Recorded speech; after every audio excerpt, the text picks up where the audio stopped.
Salut à tous, bienvenue sur cette deuxième partie. En premier lieu, on va essayer de faire une petite correction. Donc, il y a eu une petite erreur sur la première partie et on va reprendre la capitalisation. Donc, on a le Bitcoin qui est en première position, le Bitcoin qui est là, le prix unitaire qui est là et on a l'offre en circulation. Voilà, le nombre de Bitcoin en circulation, c'est 18 989 850 Bitcoin.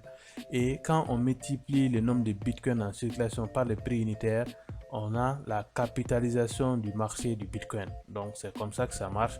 Et voilà, on a l'évolution du prix sur 24 heures ici, l'évolution du prix sur 7 jours, et on a le volume en 24 heures qui n'est rien d'autre que l'ensemble des échanges effectués sur 24 heures. Et on a l'évolution ici en graphique sur les 7 derniers jours. Donc c'est comme ça. On va s'intéresser à une autre monnaie. On prend AVAX de Avalanche ici. On a le prix unitaire qui est là, 86,11 $, et le nombre d'AVAX en circulation, 267 179 662 AVAX. Donc quand on prend ce nombre d'AVAX et qu'on les multiplie par le prix unitaire, on a la capitalisation du marché de AVAX Avalanche. Donc c'est comme ça que vous devez lire les informations ici. En 11e partie, on va parler de Price Discovery. Donc Price Discovery, ça veut dire quoi? Ça veut dire quand les prix dépassent son ancien ATH. Donc comme ça, il sera en Price Discovery jusqu'à ce qu'il y ait un autre point haut. Par exemple, on est sur l'Ethereum ici. Je vais tracer ici un dernier point plus haut. Voilà, c'était ici. On avait un ATH ici. Maintenant, cet ATH là, à un moment donné ici, c'était un ATH. Maintenant, ici, quand il a cassé l'ATH, donc il rentre en, on a cassé pullback ici. Maintenant, reprise de la hausse. Vous voyez, maintenant, l'ATH a été atteint ici, à ce niveau. Donc là, je peux tracer. Donc maintenant, de là, entre ces deux droites là, on peut dire que Ethereum est rentré en Price Discovery jusqu'à ce qu'il atteigne ce point. Maintenant, quand il a atteint ce point, donc maintenant il est redescendu et après il a cassé légèrement ces niveaux pour venir atteindre un autre ATH ici. Donc vous voyez, donc le dernier ATH c'est ici. Maintenant, quand ce niveau sera très suivi par les investisseurs. Donc quand l'Ethereum va atteindre les 5000 $, c'est sûr qu'il va rentrer en Price Discovery et il va avoir une augmentation accélérée du prix jusqu'à ce que ça atteigne un autre niveau qu'on va appeler ATH. Donc c'est ça l'ATH. En 12e partie, on va parler de bottom. Vous allez beaucoup entendre parler de bottom. Un bottom c'est quoi? Le bottom c'est le point le plus bas d'une correction. Comme vous avez vu ici, on est ici de là à là, le prix est monté. Vous voyez, donc à ce niveau, on a commencé la correction. La correction a commencé et la correction a commencé et ça s'est arrêté à ce niveau. Donc maintenant, ce niveau est un niveau important. C'est ce niveau qu'on appelle bottom. Donc là, je vais tracer. Donc c'est le point le plus bas d'une correction. Donc vous voyez, donc ça c'est appelé ici, ce point est appelé bottom. Donc vous voyez, c'est le point le plus bas d'une correction. Le 13e terme, on va parler de bull market. Vous allez beaucoup entendre parler de bull market. Le bull market, ce n'est rien d'autre que le marché haussier. C'est une période à partir de laquelle le prix ne fait que monter et ça dure en général minimum 1 an. Donc vous avez un exemple de marché haussier ici, de bull market de là à là. Donc je vais tracer. Donc de là, vous avez vu, le prix n'a fait que monter et on est en graphique en unité de temps, une bougie égale à une semaine pour qu'on puisse avoir un aperçu global. Donc vous voyez, de avril 2020 jusqu'à avril 2021, vous avez vu que le prix est monté en rallye haussier. Donc c'est ça le bull market. Donc après, en 14e position, on va parler de bear market. Donc le bear market n'est rien d'autre que les marchés baissiers.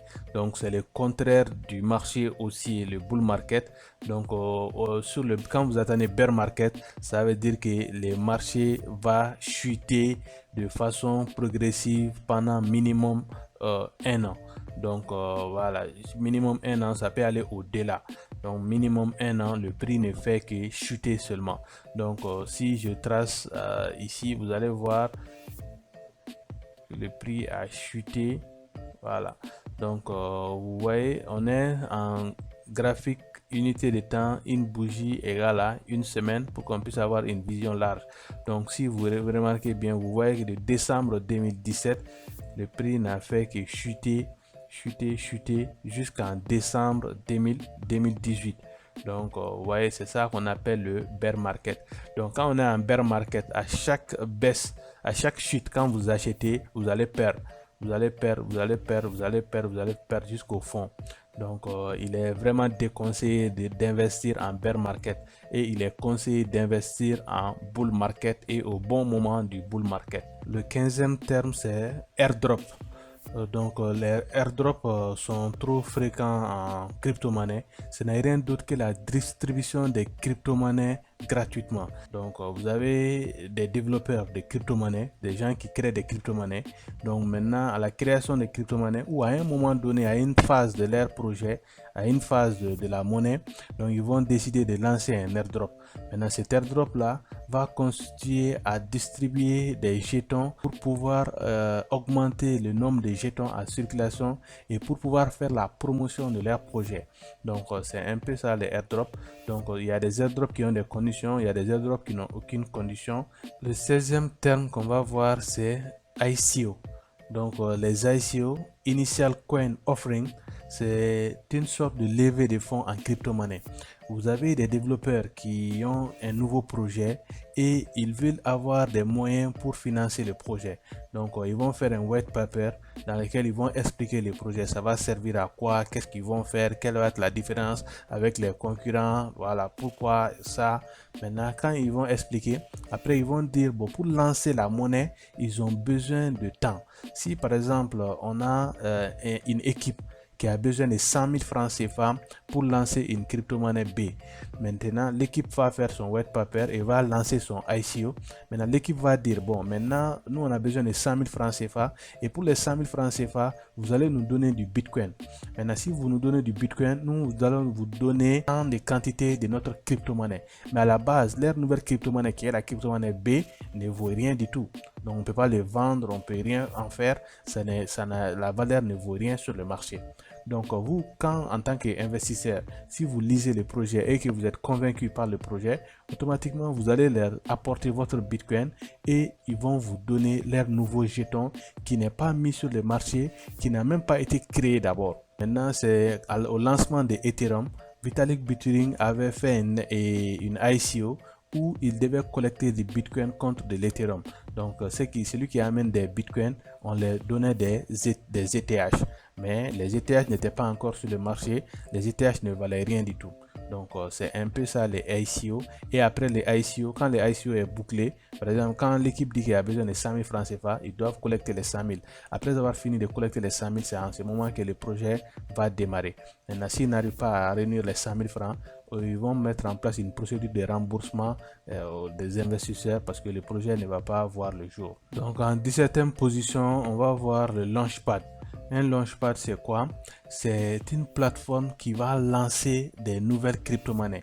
Maintenant, vous êtes une équipe qui est là, il y a une équipe de développeurs qui est là, qui veut lancer une nouvelle crypto-monnaie.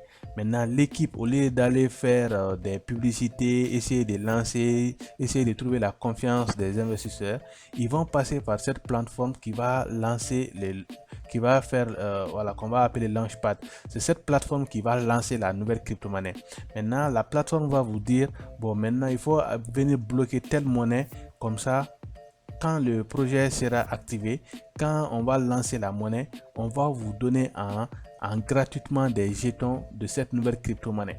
Est-ce que vous voyez? Donc c'est comme les airdrops, mais c'est pas la même chose. Maintenant, voilà, mais c'est similaire, mais c'est pas la même chose. Donc on a par exemple la plateforme Binance qui fait le Launchpad.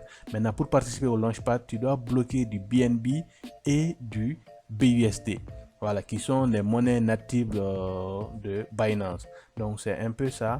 Maintenant, Binance va lancer une nouvelle crypto-monnaie. Ils vont faire la publicité de la crypto-monnaie. Donc ils vont faire un calendrier avec des phases bien définies. Ils vont vous dire de venir bloquer vos BNB ou vos BUSD, et quand le projet sera lancé, une fois que la crypto-monnaie sera listée, on va vous offrir en première position et cette nouvelle crypto-monnaie là. Le 18e terme, c'est la DeFi. Donc la DeFi, vous allez beaucoup entendre parler de DeFi, c'est la finance décentralisée. Donc qu'est-ce que c'est qu'une finance décentralisée? Ce sont des plateformes qui sont là, qui n'ont pas de siège, qui fonctionnent de manière décentralisée. C'est comme une banque, mais décentralisée. Vous avez quelqu'un qui veut prêter de l'argent. Il a beaucoup d'argent, il veut prêter. Donc, il vient seulement sur la plateforme, il met ses 100 000 francs et on a l'autre qui veut emprunter. Vous voyez, maintenant ce dernier vient prendre les 100 000 francs automatiquement et les intérêts seront versés à celui qui a déposé les 100 000 francs. Il n'y a pas d'intermédiaire, tout fonctionne de manière automatique. Finance moderne, c'est ce qu'on appelle finance moderne, et cette finance là est beaucoup prisée actuellement par voilà, les occidentaux, parce qu'ils trouvent que voilà, les rendements sont plus élevés. Le 19e terme, ce n'est rien d'autre que la CeFi. Donc la CeFi, ce n'est rien d'autre que la finance centralisée. Donc c'est comme une banque en crypto-monnaie. Donc c'est le même mode de fonctionnement que la banque, avec un siège social, avec une administration, avec une équipe qui est là. Donc voilà, donc on peut voir ça aussi au niveau de la crypto-monnaie. Un exemple, Celsius Network c'est une plateforme de CeFi. Donc en 20e terme, on va parler des NFT. Les NFT qui sont les non-fungible tokens sont des crypto-monnaies qui sont en train de prendre beaucoup d'ampleur à cause de leur utilité. Donc une NFT, c'est un jeton, une crypto-monnaie unique. C'est-à-dire que le nombre de jetons en circulation est égal à 1. Donc pas plus. Quand vous avez vu le Bitcoin, vous avez vu Avax, vous avez vu les autres crypto-monnaies, ce sont des crypto-monnaies qui ont une quantité en circulation. Donc maintenant, la quantité en circulation varie. Il y en a qui ont des quantités fixes, il y en a qui ont des quantités qui sont indéfinies. Donc maintenant, ici, les NFT, quand on parle de NFT seulement, c'est que les jetons là est un jeton unique. Il n'y a pas de deuxième jeton, il n'y a pas de troisième jeton. Les NFT, c'est unique. Mais il peut y avoir 1 million de NFT, mais chaque NFT est unique et ne peut pas être échangé, ne peut pas avoir une autre monnaie de cette même valeur, voilà, en circulation. Par exemple, quand on prend le franc CFA, quand on prend un billet de 1000 francs, il y a beaucoup de billets de 1000 francs. Quand on prend un billet de 500 francs, il y a beaucoup de billets de 500, ou bien il y a beaucoup de jetons de 500 francs. Mais quand on vous dit, par exemple, NFT 1 million, cela veut dire que c'est un seul billet de 1 million en circulation, ou bien c'est un seul jeton de 1 million en circulation. Donc si vous le voyez quelque part seulement en position de quelqu'un, ça veut dire que c'est la seule en circulation.